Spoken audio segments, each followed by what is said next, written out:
Olá, seja bem-vindo ao programa Trajetórias e no episódio de hoje é um episódio bem especial.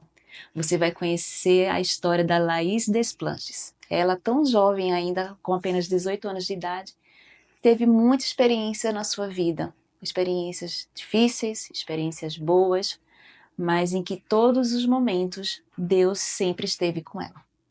Ela vai nos contar um pouquinho sobre essas experiências e como sua trajetória de vida mudou aos pés da cruz. Laís, seja muito bem-vinda ao nosso programa. Obrigada. Estou muito feliz porque você aceitou o nosso convite. Acho que até o momento você é a entrevistada mais nova que nós recebemos até agora, né? Então, estamos felizes por receber você aqui. E a gente quer conhecer um pouquinho da sua história, quem é a Laís, de onde ela veio. Me fala um pouquinho, Laís, como foi sua infância? Então, a minha infância, ela foi bem questionadora, assim, porque eu era uma criança que questionava muito, principalmente o meu pai. E a gente ficava conversando muito sobre, principalmente, Deus, né? E eu não conseguia entender muito bem, eu era uma criança bem perdida, digamos assim, e eu nunca senti Deus, sabe? De uma maneira que todo mundo falava, principalmente o meu pai, falava de Deus de uma forma surreal, assim, tipo, um salvador, o perfeito. E eu não conseguia sentir Deus dessa maneira, eu não conseguia sentir Deus no meu coração. E nessa época teu pai já tinha algum contato com alguma religião, alguma denominação? Sim, ele e minha família é da congregação. Então eles tinham um contato com Deus bem firme, bem Entendi. forte. Mas eu não conseguia sentir isso junto com eles. Entendi. E o que é que te levava a questionar a existência de Deus? A falta de sentir mesmo, porque eu não. Todo mundo falava como o coração palpitava, como tremia e ficava arrepiado, e eu não conseguia sentir isso. Nas igrejas que a gente ia, eu pedia, nossa Deus, você podia me tocar, né? Só pra eu sentir um pouquinho. E meu pai falava assim: olha, tudo no tempo dele. E o tempo dele é o certo. É verdade. E aí, nesse período, eu não sei se da sua infância ainda, acho que da infância para a adolescência, aconteceu algo muito marcante na vida de vocês. Sim. O que foi que aconteceu, Laís? Eu estava no meu quarto, era a época de pandemia, então eu não tinha aula presencial. E eu estava no meu quarto conversando com meu primo, jogando jogos de criança. E meu irmão, de repente, abre a porta com tudo, falando que meu pai tinha sofrido um acidente. Ali eu não tinha raciocinado muito bem, porque isso nunca tinha acontecido, algo tão repentino na minha vida, então eu não sabia reagir. Meu irmão só pediu pra eu me arrumar, e eu nem consegui me arrumar direito, só coloquei uma blusa, e daqui a pouco eu pisquei e já tava no carro, daqui a pouco eu já tava na minha avó. Sim, Em bem, tipo, choque, em né? choque, completamente. E eu vi meu irmão saindo com um amigo do meu pai, que ele deu carona pro meu irmão ir pro hospital. E a minha avó ela me puxou pelos braços pra entrar na casa dela. E ela me colocou no quarto e me jogou um véu. E falou assim: agora é a hora de você orar a Deus pra salvar a vida do seu pai. E foi ali que foi uma das primeiras vezes que eu tive vontade de orar, de ajoelhar o meu joelho e pedir, pedir com muita sinceridade pra Deus pra salvar o meu pai. E eu falei uma frase bem específica pra Deus, tipo, Deus, se você existe mesmo, salva a vida do meu pai. Porque daí eu vou saber que você existe. E eu não vou precisar sentir você. Então, aquilo E realmente foi uma oração de entrega mesmo e entrega de clamor, de né? clamor, eu tava desesperada, porque foi muito repentino, foi muito uma loucura pra mim, uma pessoa com aquela idade. Sim, Nunca 14 tinha anos, né? sofrido algo parecido, então eu não sabia o que fazer, então eu. E é algo que a gente nunca vai estar preparado, né, Laís? É uma situação realmente que a gente não foi feito para isso. Não, também. E depois disso, Laís, o que aconteceu? Depois disso, eu tava no quarto, ainda não tinha coragem pra ir falar com a minha avó, porque eu sabia que ela tava muito nervosa e eu, nervosa, também não ia dar certo. Então eu fiquei lá no quarto, mas de repente eu ouvi o barulho do portão da minha avó se abrindo e era a minha mãe com meu tio. E a minha mãe em lágrimas, desespero profundo, gritaria, todo mundo gritando, aquela confusão toda. E quando eu olhei pra minha mãe, ela olhou pra mim, a gente encontrou os olhos, ela desabou. Ela desabou, veio ao meu braço e disse assim: filha, seu pai morreu. E ali eu ficou um silêncio, sabe? Ficou tudo cinza e preto, tipo, como se tivesse tudo parado, tudo congelado. parado, congelado. Tava tudo escuro. Na minha mente começou a. Acho que é a única vez que minha mente conseguiu ficar em silêncio um pouco, sabe? Porque eu não sabia o que pensar, eu não sabia o que fazer, eu não sabia o que eu podia fazer pra ajudar a minha mãe, principalmente minha mãe que tava em desespero.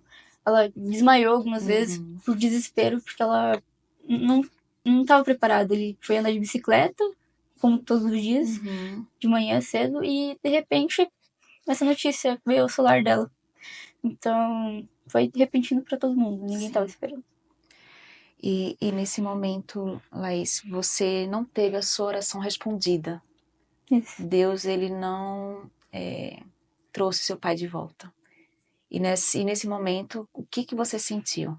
Eu acho que meu maior sentimento, né, que ele, depois de ter passado tudo, enfim, principalmente no funeral, eu olhei meu pai com aquele rosto todo desconfigurado, porque foi um acidente bem grave. Ali eu senti muita raiva, porque meu pai, ele era tudo, assim, tipo, de bom, sabe? Ele, todo dia ele acordava cedo pra ir orar, pra fazer jejum, aos sábados ele acordava cedo pra fazer bolo pra igreja, ia ajudar na construção da igreja, então tudo pra ele era Deus. Ele sempre colocava Deus como em primeiro lugar e o Deus que ele tanto falava não salvou a vida dele. Foi assim que eu pensava, né? E ali eu coloquei toda minha raiva e minha frustração em Deus. E Entendi. ficou assim por muito tempo. E depois dessa perda terrível que você teve, tão precoce, como é que se tornou a Laís daquele dia em diante? Acho que bem solitária, bem sozinha, porque meu pai era o mais próximo que eu tinha de personalidade, sabe, de esportes, ele fazia esporte junto comigo, minha família não é muito disso. Então ele era o mais próximo ali que eu tinha de um companheiro, né? E então, foi uma loucura, porque eu me senti completamente sozinha, perdida. E ali eu comecei a ter mas uma personalidade mais rebelde, sabe? Com a minha família eu me distanciava, eu não conseguia falar, eu não conseguia chorar. Então eu ficava no meu quarto o dia inteiro, como era pandemia, eu não saía do meu quarto. Quando a minha mãe ia falar comigo, eu não sabia responder direito.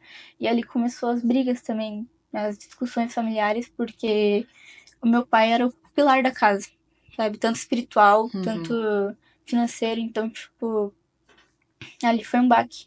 E cada um, meu irmão, minha mãe, cada um ia pro seu quarto e ninguém cada se um falava. vivia o seu luto. Cada um vivia o seu luto. E a gente no começo tentou se unir, a família inteira tentou se unir pra superar, mas acabou que cada um foi pro seu canto. Acredito que é um momento de muita fragilidade emocional. Sim. E como eu falei, ninguém sabe lidar com isso. Você vai descobrindo a partir dos dias que vão se passando e como você vai entendendo a sua dor. Então, cada um reage à dor de uma forma diferente. Mas lendo um pouco do seu relato, Laís, você me falou que isso também impactou um pouco na escola. Sim. Na época, com as suas amigas. Como foi que isso aconteceu? Na época eu estava no 9º ano, então eu tinha que sair do colégio, né, pra ir pro ensino médio. Como no meu colégio atual não tinha, o ensino médio eu teria que mudar, né. E a minha mãe me colocou bem longe, num colégio bem longe, pra eu poder conhecer pessoas novas, não ter outras pessoas sem noção falando sobre o acontecido, porque foi algo bem comentado ali na região onde a gente mora. Então ela colocou eu bem um colégio bem distante, sabe? E ali eu conheci pessoas que foi uma influência maléfica, sabe? Eu não conseguia ver na hora, porque ali eu achava que eles estavam me fazendo bem. Mas depois de um tempo eu consegui perceber que não era pra mim estar ali. E nesse período em que você se relacionou com essas pessoas, quais as influências, as questões que você vivia naquele cenário com essas novas amizades? Então, eu conheci a realidade, né, do mundo sobre bebidas alcoólicas e drogas. Eu não experimentava, eu tinha muito medo de experimentar, porque eu vim de uma família que coloca isso como uma fatalidade, né? Então eu tinha muito medo de usar, então eu não usava. Mas eu estava ali naquele grupo que usava bebidas alcoólicas e drogas e, nossa, coisas absurdas e eu ficava de canto. Mas sempre tinha alguém falando pra eu, bebe aí, não vai dar em nada, não sei o quê. Mas graças a Deus ele me protegeu sempre de eu colocar a mão nisso, entende? E nesse período com essas amizades, né, você se sentia preenchida ou existia aquele vazio enorme ainda dentro de você? Tinha um vazio, mas eu ignorava porque era tanta pessoa falando comigo que parecia que parava de existir aquilo dentro de mim, sabe? Mas quando eu chegava em casa, começava tudo de novo. Então era um ciclo repetitivo de estou bem, daí agora não tô mais, entende? E chegou um momento que você precisou sair daquela escola. Sim. Por que você precisou sair de lá, Laís? Porque o meu grupo de amigos, eles eram bem instáveis por conta das coisas que eles usavam. Então, teve um dia que 2 amigas minhas bem próximas, elas brigaram. E o grupo se dividiu, porque eram pessoas bem importantes pro grupo, digamos assim. Tinha bastante influência Tinha na escola influência, popular, sim, né? É bem popular. Elas eram bem populares. E eu precisei escolher um lado. Só que como elas eram todas próximas minhas, eu queria ajudar. Então eu entrei no meio da briga.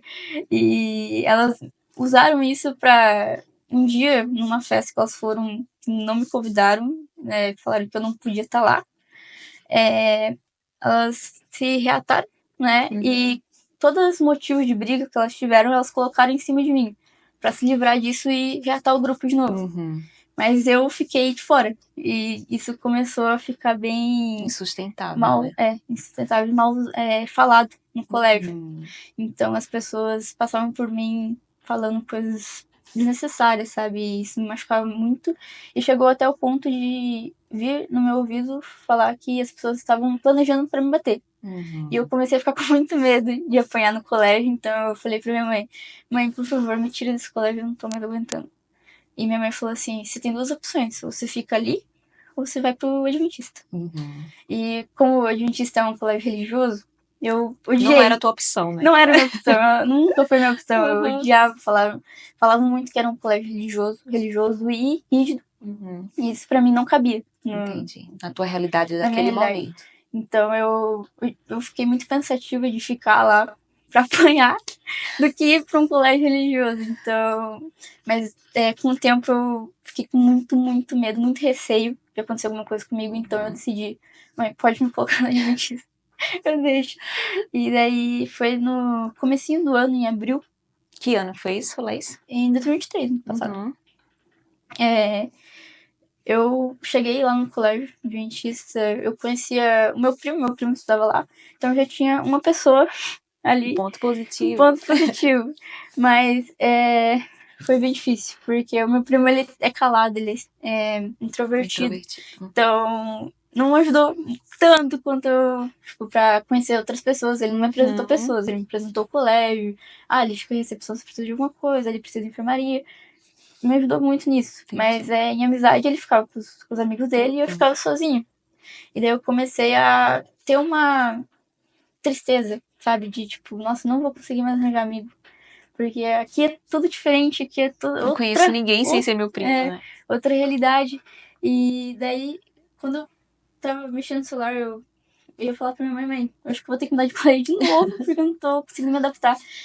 Vem uma menina, ela me chama, já subi assim, tipo, por que você tá aqui do meu lado? Daí eu olho, eu estranho um pouco. Não dá muita bola. Eu fico, nossa, menina estranha. Daí, tá, eu acho que é uma chance. Eu pensei assim, eu acho que é uma chance, posso tentar. Como é o nome dela? Camila, ela é do Viver agora. E ela me chamou pra perto dela. No começo eu achei meio estranho, eu fiquei, nossa, você ainda vai zoar comigo, não sei o quê.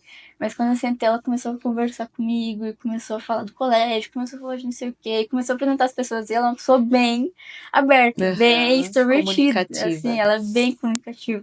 Então foi muito fácil de eu já conhecer outras pessoas na sala. E uma delas foi a Erika, que também foi essencial pra Deus. Deus usou elas pra conseguir me atrair. E, bem, eu ficava principalmente com as duas na sala de aula durante as matérias.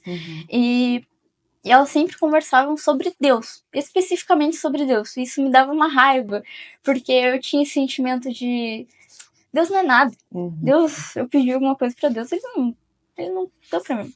Então eu ficava com muita raiva e elas falavam sobre clube, é porque precisa fazer isso. Nossa, imagine no Campuri, quando Jesus voltar, e vai ter um Campuri gigante. E eu ficava com muita raiva. Falava, cara, Mas não, você já não vai conhecia sobre acontecer. clube de desbravadores, essas coisas Eu não? nunca ouvi sobre clube de desbravadores. No máximo foi um escoteiro. Mas desbravadores eu nunca ouvi. E elas todo dia era sobre Deus, não tinha outro assunto. Isso começou a me perturbar a ponto de eu ir na biblioteca do colégio e pegar uma Bíblia e levar para casa e começar a estudar para refutar elas, para falar, olha, o Deus que vocês servem não existe. Você queria provar o contrário. Eu queria provar o contrário. Então foram semanas estudando e vendo vídeos de ateus, principalmente ateus, para ter argumento contra elas. E a partir desse momento começou a surgir uma ferida no meu braço. E ela começou a crescer e começou a doer bastante. Então, com o tempo eu fui estudando sobre a Bíblia, sobre o cristianismo, também fui aos médicos para ver o que tinha acontecido. Então eu fui no médico 3 vezes. Eu me lembro disso, pra tentar recuperar uma parte ali. E na primeira vez a médica me passou uma pomada e eu comecei a passar durante o tempo. Não funcionou. Depois o antibiótico também não funcionou. Meses, ela disse que em semanas ia sair toda a secreção que estava estava dentro, né? Estava ali dentro. E não sei, de jeito nenhum. Minha mãe comprou uns 3 antibióticos diferentes para isso e Nada acontecia. nada. Mas mesmo assim eu não parava. Eu estudava sobre, falava, a Gênesis fala isso. Ah, mas Apocalipse também fala isso, então tá certo. Daí eu comecei a ter aquele sentimento de reflexão, sabe? Eu acho que eu tô errada. Eu acho que Deus Tem existe. alguma coisa pra me falar. Eu acho que Deus existe e ele tá querendo falar alguma coisa. E ali eu comecei a ficar triste, porque, imagine, todo esse tempo eu pensando que Deus era ruim, ou que Deus me forçava a acreditar que Deus não existia, sabe? Tinha provas diante de mim, assim, eu me recusava a acreditar. E a Camille, ela sempre colocava Deus como meu pai, assim, sabe? Deus é tudo. Deus é maravilhoso. Deus é perfeito. Ele vai fazer isso. Eu sei que ele vai fazer. Sabe naquela confiança, eu ficava. Você vai estar errada, você tá errada. E eu ficava com muita raiva. Então, quando eu comecei a estudar e não tive resultados, eu comecei a ficar triste. Porque eu sou uma péssima filha. Se Deus existe mesmo, eu sou uma péssima filha. Porque eu não. Nossa, eu xinguei tanto ele, coloquei toda a minha frustração, toda a raiva nele. E ele nem tinha culpa, né? Foi a maldade humana que fez isso com meu pai, então eu não soube diferenciar. E teve um dia que a gente estava saindo do colégio, eu lembro muito bem. A gente estava saindo meio tarde, porque era itinerário do colégio, então a gente saía mais tarde. E tava a Erika de um lado e a Camille do outro. E elas estavam conversando. E começou a ficar um silêncio dentro de mim, de novo, porque ali eu me toquei que eu tava errada. Tava errada sobre Deus, tava errada sobre tudo que eu tinha desde que meu pai faleceu. Todas as ideias, todas as ideologias. E isso me pesou muito, porque eu senti uma vergonha imensa. Como se eu olhasse pra Deus e ficasse envergonhada, sabe? Tipo, eu não sentia vergonha de sentir a presença de Deus. E cheguei em casa um pouco mais tarde, por causa que eu ia de ônibus, né? E resolvi tomar banho. Quando eu fui tomar banho, eu senti de colocar um louvor. Eu estranhei. Eu nunca escutei um louvor porque eu quero. Nunca era de escutar louvor. Eu nunca fui de nada, tipo, religioso, de cristianismo, então eu achei muito estranho. Mas se eu tô sentindo, vou colocar. Coloquei o primeiro que apareceu no YouTube ali e fui tomar banho. Eu tomando banho meio, tipo, cantando meio envergonhada, sabe? Tipo, Deus, desculpa. E eu tava muito triste, muito triste. Tipo, meu Deus, eu sou péssima. Eu sou péssima com você. Eu comecei a me arrepender. E quando eu olhei pro lado, a minha ferida, ela tava como se alguém estivesse tirando toda a ruindade que tava ali dentro, sabe? Do sangue. Começou a sair sangue da ferida. E, tipo, atravessando meu braço inteiro. E saindo, e saindo. Eu, nossa, mas eu tomei remédio e não aconteceu nada. E agora tá tá acontecendo? Daí, quando eu ouvi uma parte do louvor falando que Deus ia me curar. Bem nessa parte que eu tava pensando. Começou a sair o sangue, a secreção que tinha. Secreção, tudo, como se alguém estivesse retirando. E ali eu senti Deus. Te limpando de dentro pra fora, né? Limpando de dentro pra fora. E ali eu senti Deus de uma forma única, assim, tipo... É como se ele estivesse falando pra mim, eu tô aqui. Eu sempre estive aqui. E ali tudo que eu pude fazer era chorar de arrependimento e de como, tipo, se Deus me desse uma segunda chance. Sim. E nossa, eu fiquei muito feliz, porque eu senti que ele tava me dando uma segunda chance, me chamando de novo. E comecei a chorar muito. Nossa, foi choro atrás de choro. E me ajoelhei e comecei a louvar a Deus.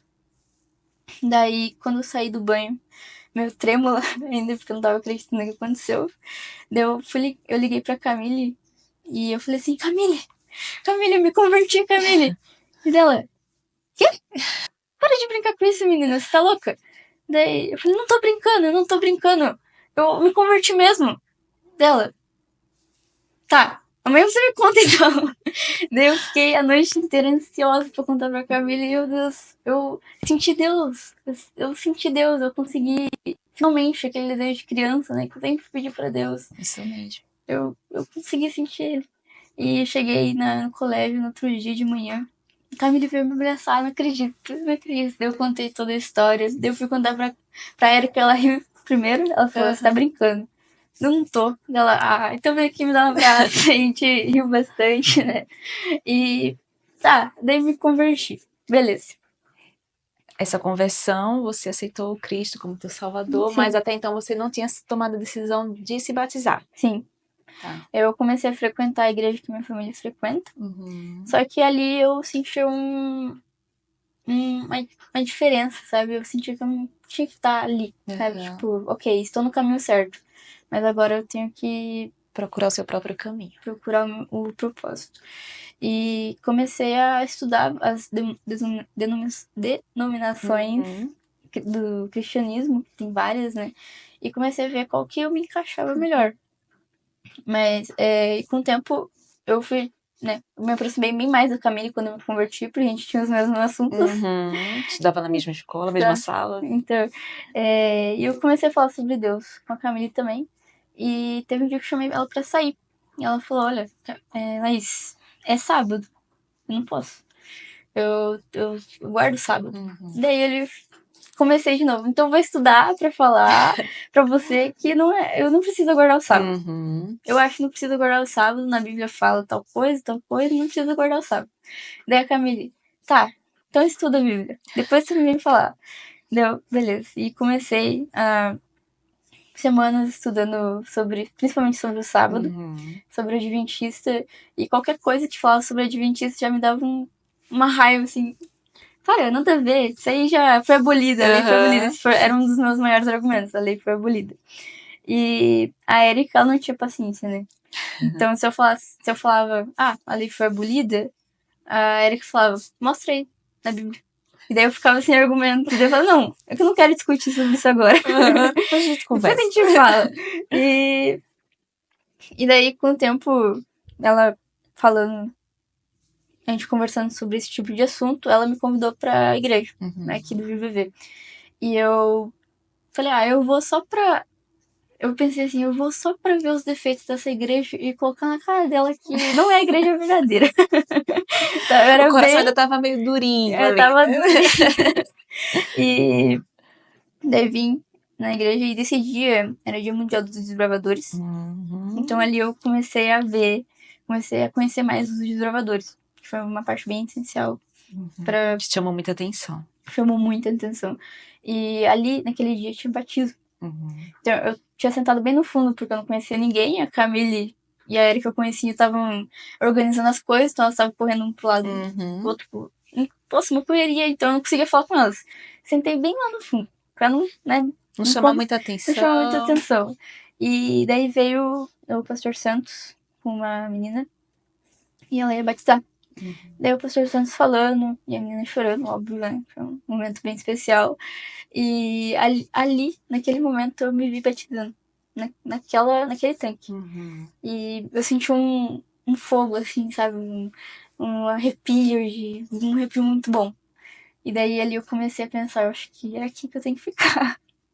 Eu acho que eu encontrei meu lugar, mas não era convencida, né? Meu ego era bem forte, então a Camille falava, gostou? Deu, dá pro gasto. Ainda tava meio durona, assim, Tava meio né? durona ainda. E, bem, depois de um tempo, eu tive coragem de falar pra Camille, eu me vi ali naquele tanque, eu não sei se foi porque eu tava muito longe, eu não conseguia enxergar direito, mas eu me vi ali naquele tanque. Eu acho que Deus tá me chamando pra vir pra cá. Só que eu ainda não sei direito sobre o sábado. Então, eu não sei se eu devo vir mesmo. E daí começou os pais da Erika, a Elise e o Cleverson, eles se ofereceram pra fazer estudo bíblico comigo, pra eu poder entender sobre o sábado e fazer a minha escolha. Sim. Se eu acho realmente que eu devo guardar o sábado ou não. E, nossa, foi muita luta, porque eu não conseguia entender de jeito nenhum. Era a gente explicando de lado, a gente explicando do outro, e eu não conseguia entender. Até que teve um dia que, antes de eu ir pra casa deles, eu orei e falei, Deus, se for da sua vontade, coloca na minha cabeça o certo. E cheguei lá, fizemos estudo bíblico, e ali eu entendi sobre o sábado, porque foi bem explicado, foi muito bem explicado, então foi uma parte muito essencial. Eu lembro da Elise e o Cleverson um do lado do outro, tipo, apontando a Bíblia, assim, olha, esse versículo mostra isso, esse aqui mostra isso, bem explicadinho, sabe? E ali eu vi que, nossa, é aqui que eu tenho que estar, é isso que eu tenho que fazer. E daí ali em diante eu decidi que eu queria batizar na Adventista. E qual foi a data que você se batizou? Dia 5/10 de 2024. 5/10, já fez 2024. 2024. Tá bem recente. Bem recente, faz um mês. Tem um mês um pouquinho.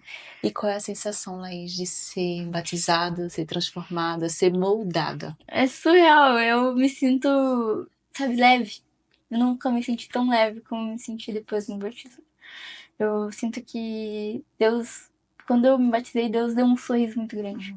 E fez uma festa muito enorme lá no céu. Com certeza. E foi, assim, eu acho que um dos melhores sentimentos que eu tive na minha vida. E eu posso falar também que é uma paz de espírito que só Ele concede pra gente. Sim. Mesmo em meio às adversidades, aos problemas, que eles vão continuar existindo, mas você tem um outro propósito, tem um outro foco. Sim. E como foi que a igreja do Juviver te recebeu?